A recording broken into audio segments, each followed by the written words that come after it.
Christine, présente-toi. Qui es-tu? Qui je suis? Eh bien Christine, 52 ans, j'habite dans un tout petit village qui s'appelle Château-Renard dans le Loiret. Et j'ai deux grands garçons de 24 et 25 ans. Qu'est-ce que tu faisais avant, Christine, en France? Donc en France, j'ai été assistante maternelle pendant 11 ans. J'ai accueilli à domicile des enfants en difficulté de l'aide sociale et des enfants la journée dont les parents travaillaient. Et avant ça, dans ma jeunesse, j'ai travaillé dans les écoles maternelles. Donc on peut dire que tu es liée aux enfants depuis des années. Voilà. Tu peux nous dire ce qui t'a amené à venir en Moldavie, ici à Chisinau? À Chisinau, eh bien après avoir fait une mission de bénévolat en Géorgie, j'en ai cherché une autre sur le net et j'ai vu l'annonce de Vendest pour s'occuper d'enfants. Donc me voilà. Qu'est-ce que tu as fait en Géorgie? J'ai fait du bénévolat dans une école franco-géorgienne. J'ai assisté les professeurs français pendant les cours. Pourquoi cette idée de volontariat? Pourquoi tout à coup partir de France et t'investir un mois en Moldavie? Parce que ça me paraît évident d'aller aider ceux qui ont moins de moi, tout simplement. Et est-ce que tu penses que ta présence est utile ici?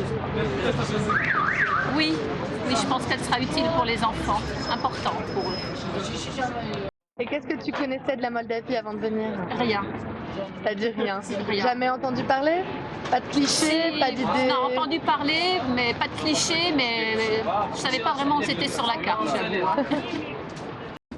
Est-ce que tu as des impressions négatives sur ton séjour? Oui, on va en trouver quelques-unes. Ils ont du mal avec la politesse. Bonjour, au revoir, merci, faire un sourire. Chez les commerçants, c'est vraiment difficile et c'est désagréable. C'est vraiment désagréable. Et le positif, à côté de ça, ils sont accueillants et chaleureux, c'est paradoxal. À la campagne, à Orodice, c'était le bonheur. D'ailleurs, je vous conseille d'aller faire un petit tour à Orodice. Alors Christine, ta vie quotidienne durant ta mission en Moldavie? Bon, le matin, c'est le bus 129, le microbus 129 avec toutes les joies de la promiscuité moldave. Après, il faut le changement. Bus 193, on recommence. C'est à peu près au bout d'une heure et quart, on arrive à la clinique. À 10 h, je sonne à la porte. J'attends qu'on m'ouvre. Ensuite, j'attends d'avoir les clés pour avoir accès à la salle où sont rangés les jeux. Et de là, je retrouve les enfants dans la salle qui sert de réfectoire aussi au premier étage. Les enfants déballent vite les jeux par eux-mêmes.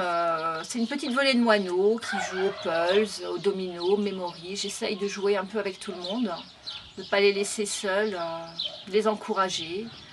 Ils sont vraiment très attachants, très dynamiques. Et toujours la même question, certains, je me demande ce qu'ils font là. Quant au personnel, ma foi, c'est vrai qu'une partie date de l'époque soviétique, excusez, qu'on n'a pas du tout les mêmes méthodes pédagogiques pour jouer. Et ils sont gentils, ils font comme ils ont toujours fait, ils ne cherchent pas à faire autrement. Ma foi, on s'en sort pas trop mal quand même. Déjà, de 2 heures, on est passé à 3 heures pour rester près des enfants, c'est déjà bien. À 1 heure, ma foi, je leur dis au revoir et je reviens le lendemain. Communication avec les habitants, ça se passe comment? Nickel. C'est-à-dire? Non, quelques mots de russe, d'anglais, de français, des signes, des sourires. Des petites danses? Des petites danses et ça marche. Ce que je ramènerai de cette mission, c'est vraiment un enrichissement personnel. Oui, c'est important. Ils m'ont apporté beaucoup, ces enfants. J'espère leur avoir apporté aussi beaucoup. Et j'espère les revoir. Et Christine, est-ce que tu reviendras en Moldavie? Oui, franchement, si je peux, je reviendrai voir les enfants à la clinique. Après, j'avoue, c'est qu'une question de moyens, mais dès que possible, j'essaierai de revenir les voir. C'est un pays que tu trouves attachant, une population que tu trouves attachante?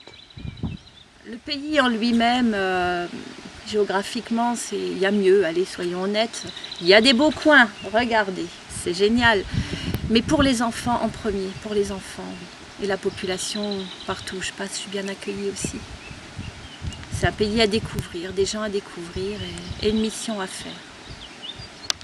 Quel conseil donnerais-tu aux prochains volontaires de Vendest? De pas trop réfléchir, de prendre son sac à dos et de venir. Voilà, sans hésitation, Sans hésitation, oui. même s'il y a des points négatifs. Même s'il y a des points négatifs, il y en a partout sur la planète. Donc non, faut pas hésiter, il faut venir et découvrir par soi-même.